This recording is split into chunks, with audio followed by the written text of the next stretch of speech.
Hi guys! Welcome to my mini vlog. Ito pala yung almusal namin. Nagpabili lang si mama ko sa papa ko ng mami para sa ate ko. Tapos nagluto lang si mama ng hotdog tsaka nagprito ng saging. Nagulat ako dito sa kwarto ng kapatid ko. Merong cocomelon na lobo. Ang cute ni JJ. Nagpunta pala kami sa patay ng mga kawork ko. Tapos eto, kumakain lang kami ng lugaw. Namatay kasi yung tatay nung kawork ko. Medyo malayo pala to sa bahay namin. Pero kung may sarili kang sasakyan, malapit lang. Pauwi na nga pala ako nito, tapos dahil Martes merong Tiangge sa amin.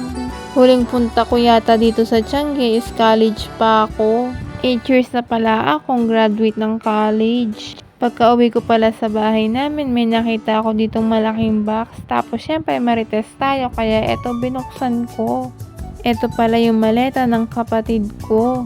Nag-apply pala yung kapatid ko sa abroad, tapos natanggap siya, kaya ito yung gagamitin niya.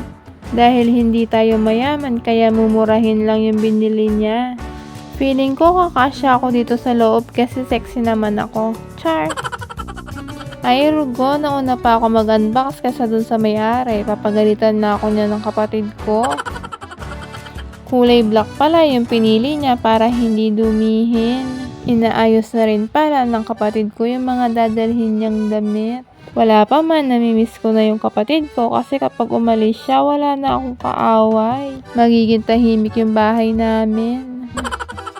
Nasa loob pala nitong maleta yung isa pang maleta na medyo maliit. Itatry ko pala kayong isama kapag mag-iimpake na yung kapatid ko para naman makita nyo. Alam ko kasi hindi lang ako yung marites, kayo din. Char. Yung mga damit pala dyan sa gilid, mga dadalhin niya ng kapatid ko, mga bigay lang sa kanya. Sana all may nagbibigay, no? Kung makalat pala yung bahay namin, pagpasensyahan nyo na. Kami lang naman yung nakatira dito. Hindi ka naman kasama. Char. Ito na nga pala yung maleta na medyo maliit. Syempre, i-flex ko rin to sa inyo para makita nyo. O, diba? Hindi halatang mumurahin siya. Nasa 1,000 plus din naman yan, no? Paikot-ikutin muna natin siya para yung ginagawa sa'yo ng jowa mo ay Rugo. Char! Nagbalak pala yung TL ko magpatla, kaya ito yung dinala ko dito, yung Jollibee, kasi bida-bida ako. Char! Spicy pala yung binili ko para hindi nila makain. Toka-toka pala kami ng mga dala. Ito, merong pizza, may takoyaki, syempre yung chicken sa akin, yung palabok sa TL ko galing. Tapos may pork chop. Pork chop ba yan? Nakalimutan ko yung tawag. Tapos may pizza ulit.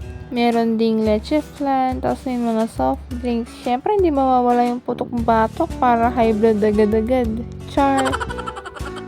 Nag-crave na naman ako sa takoyaki. Wala kaya magbibigay sa akin. Crush, galawin mo naman yung baso.